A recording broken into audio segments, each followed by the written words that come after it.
Hi,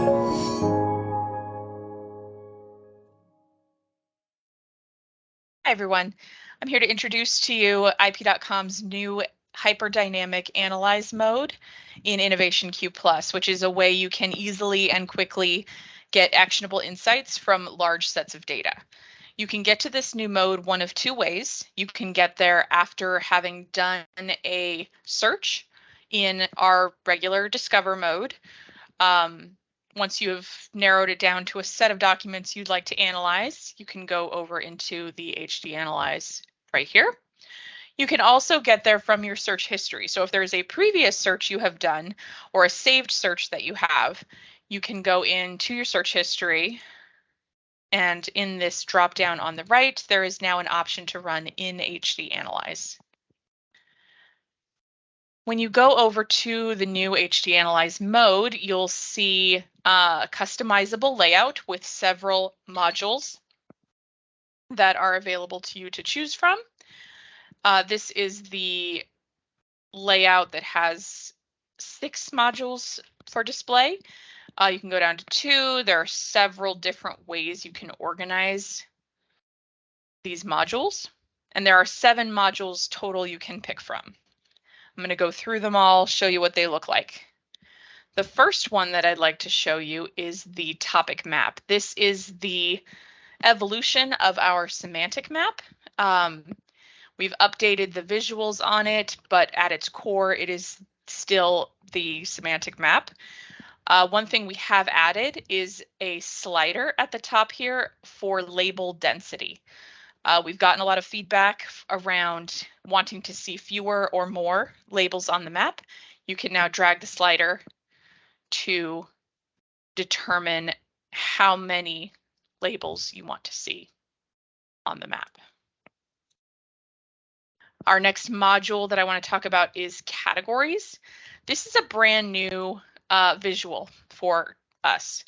This is a more structured way to look at how these documents are categorized in a tree view. And you'll see in each of these category boxes a number at the top left of how many documents are in this particular category. And then some of them also have additional subcategories. And you'll notice this little zoom icon. If you click that, it will allow you to zoom in on that subcategory within the larger category. And each of these also has a number representing how many documents are in that category. Go back up to the top. And then one other way you can customize this here is you can focus on a particular set. If you want to select only, for example, these 1100 documents, you would click on the number. And what that will do is it will narrow your active set of documents. It works kind of like a filter, so that you will only be looking at the documents within this category. And you'll notice that once I do that, the other modules I have active change correspondingly to only display the documents from this category. You can use focuses with any of the modules. And I'm going to continue going through the modules to show you what they are. The rest of them may look familiar if you are a current user of InnovationQ+. There is the names module, which is very similar to our current names visual, where you can see ultimate parent, current assignee, assignee applicant, or author inventor. And you can sort this chart by count, which is how it's sorted right now. You can sort it by top relevance, so that you'll see companies in this case that maybe don't have a lot of patents in this particular space, but the ones they do have are highly relevant. And you can also sort by weighted count, which tries to take into consideration both overall count, but also how many of those documents are relevant to your original search. Next up for modules, we have country of origin, which you can display either as a world map like this, a globe or as a pie chart. And you can also use this based on first inventor or first applicant, whichever way you'd like to look at the data. We also have the classifications module, which is, you'll recognize this from our current visuals again, as our classifications. Works very similarly to the names module. You can choose whether you're looking at CPC or IPC and subclasses or full codes. And then you have the same sort options as you do for names. And then the last two modules may be familiar if you use our multi-panel views. We have the result list.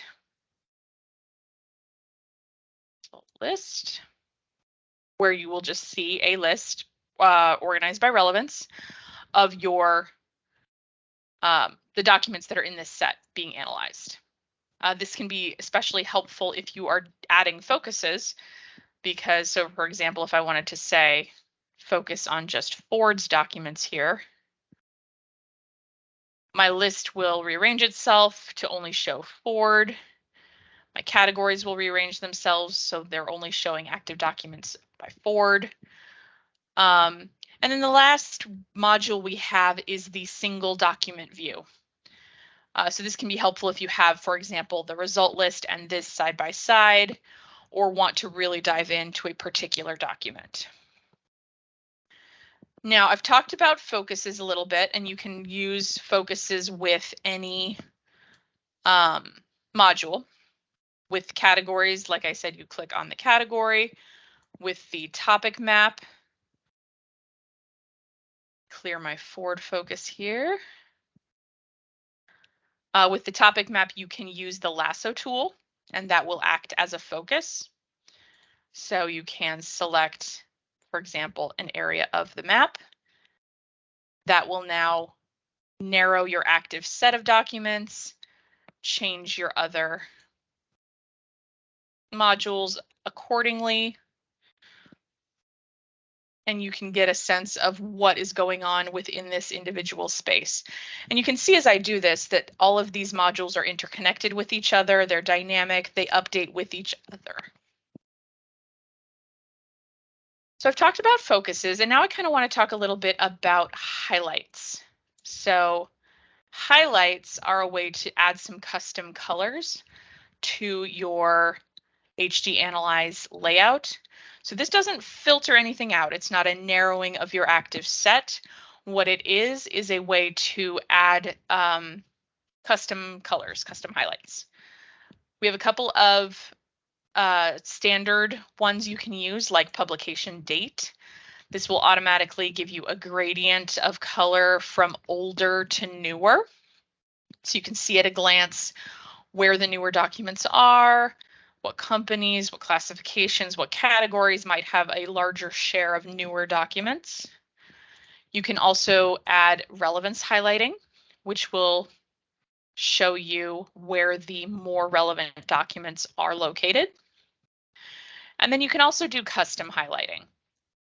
Custom highlighting is a way for you to take control of what colors and what things you are highlighting. So for example, I can take, this pink, I can say I want to highlight Ford's documents. So wherever in the modules I currently have displayed, there's a Ford document, it will highlight it in pink. But I can also combine that with a focus, for example, on an area of the map. So if I want to say, okay, I want to see all of these documents highlighted in this teal color, I can do that based off my map area. And I could even add that to a highlight on a particular category. Say I want to see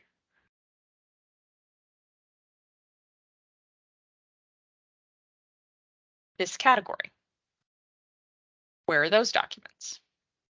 So focuses and highlights can work together to give you very quick, high-level insights into all of this data.